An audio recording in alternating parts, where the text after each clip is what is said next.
Så vi er i Gjern Bakker, hvor Bettina har arrangeret turen. Vi starter kl. 12 heroppe på Troldhytten i Gjern Bakker. Så går vi ned og spiser først, så kan vi få en øl til. Og så går vi en ordentlig tur. Vejret, det er ikke helt som meteorologerne har sagt, men det bliver lavet om lige straks. 2 gange!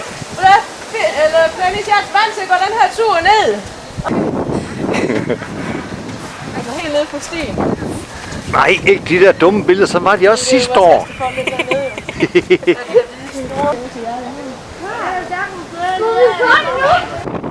Og vi kigger lige lidt ud over Gjern Bakker.